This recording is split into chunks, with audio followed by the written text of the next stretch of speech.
It seems Boba Fett has become very popular, not just in the Star Wars fandom, but also in the Star Wars comics and universe.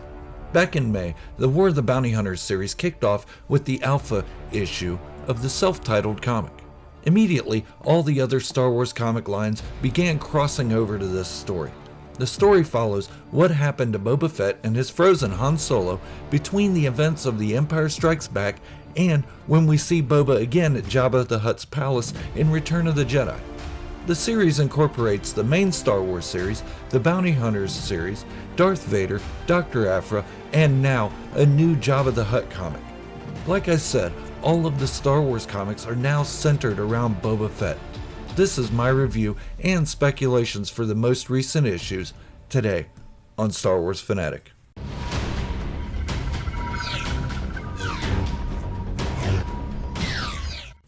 If you are new here, give that subscribe button a hard kick as if you were dropping Zuckuss from a ledge after his attempt on your life, and turn on notifications to stay up to date on all my Star Wars related content. Now, without further ado, let's jump right in. With my reviews, I give an outline of the plot, then my own highlights, then my predictions of what may be to come. So, stick around for the full breakdown. When Boba Fett is en route to drop off Han Solo to claim his reward for the smuggler on the run, he runs into a problem. The carbon freeze casket is deteriorating, and with it, Han Solo. Han is no good to Boba dead, so he makes a pit stop on Nar Shaddaa to get the frozen Solo fixed for the remaining leg of his journey to Jabba the Hutt. While Boba awaits the repairs, he enters a tournament of cage fighting matches to the death. While he is defeating every foe, Han is then stolen and his fix-it guy is murdered. The story up to now is about Boba finding the stolen cargo and all other parties also interested in retrieving Han Solo. In the meantime, since Boba is a no-show at Jabba's palace, Jabba the Hutt puts a bounty on Boba Fett. The once favored bounty hunter of the gangster is now the hunted. In a run-in with Zuckuss and 4LOM, Boba Fett kills both and learns of Jabba's bounty on his head.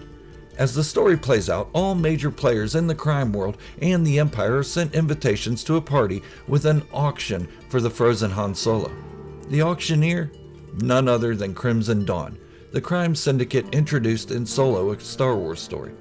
Crimson Dawn has been believed to be disbanded, as their current leaders, Maul and Dryden Voss, have been killed. Now, Crimson Dawn has a new leader, Kira, the once love interest of Han Solo himself. Cut to the party, all crime syndicates and the Empire are represented. The Hutts, Black Sun, the Pikes, Dr. Aphra, just to name a few. The bidding begins and the Hutts quickly show they are not united on this bid war. As Jabba is the head of the Hutt cartel, he's being outbid by a member of his own council. The surprising moment is when Dr. Aphra is approached by a cloaked figure. He knows of her and threatens to reveal her to the rest of the party if she doesn't help him. It is then revealed the cloaked figure is Boba Fett. He has infiltrated the party. Okay, so that brings us up to speed. I have left out a lot of details, but you get the gist of it. We all know Boba Fett is my favorite character, so I've been waiting impatiently every month for each issue of this story to be released. This is probably the first time I've ever been this excited about a comic series.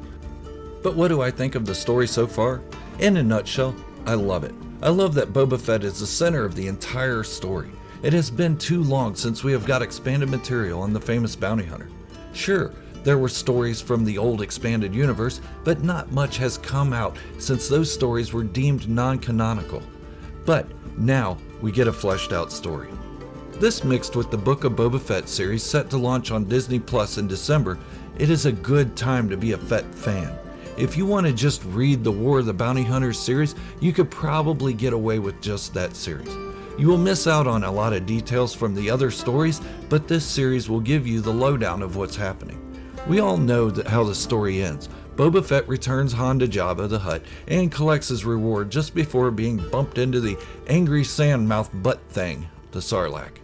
In the original trilogy, we thought we went straight from Cloud City to Tatooine. But now we know that isn't the case. A lot has happened in between. We also wondered what happened to the other bounty hunters, 4LOM, Zuckuss, IG-88, Bosk, and Dengar. Now we are getting a story that rounds out their characters as well. I did give away what happened to 4LOM and Zuckuss, but I will leave the others for you to see for yourself. So here are a couple highlights for me. One, when Jabba uses one of his indebted hunters to hunt Boba, and she continuously calls Boba Jabba's pup. This shows me that they're incorporating some of Legends material into this story. Boba Fett was a favorite of the Hutt gangster and even told Jango Fett he would protect Boba in Legends. So it's cool to see he is called Jabba's pup. Number 2, when Vader enters the party, Dr. Aphra freaks out and tries to get away. Before his entrance, she was all about picking the pockets of those in attendance. It shows that she believes she is still on Darth Vader's radar for extermination. Number 3, Boba's encounter with Zuckuss and 4LOM. Boba Fett even tells them there has never been any bad blood between them and asks what their angle is and why they're doing what they're doing. Just business. Jabba has put out a hit on the most famous bounty hunter in the galaxy. To me, this speaks volumes about Boba Fett as a character. He had teamed up with bounty hunters in the past, and now is really understanding there is no honor among thieves. There is a bounty hunter code, but when a hit is put out on a hunter, it's open season on them. Boba knows he can trust no one now. And number 4, when Boba Fett says he goes where the money is, this is in a flashback sequence when Jabba pairs Boba with the hunter he later hires to find Boba and kill him. This leaves a lot of room for character development in later Boba Fett stories, including the Book of Boba Fett. I have some predictions for this series as well. I think this may be the end for Dr. Aphra. She is trying to escape being in Darth Vader's line of sight, but Boba is keeping her there. Boba sees her as a petty thief, but knows her reputation. She is useful to him for the moment, but, as I said before, he trusts no one and will see to it she is ended by the end of this series, to tie up loose ends. I think Darth Vader will have that part of his story closed. It would have to be. He has a lot of hate for Aphra, and his redemption isn't very far off. To be redeemed, Anakin must let that hate go. And do we see Aphra in Return of the Jedi or hear mention of her as part of the fuel of his anger? Nope. I'm probably beating a dead horse with this one, but I made a fanfiction a while ago about how Boba Fett may have actually been at Jabba's palace in Return of the Jedi to kill the vile gangster.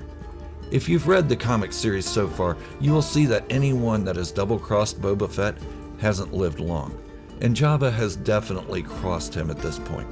It would be hard to mend a working relationship between the two after all this has happened.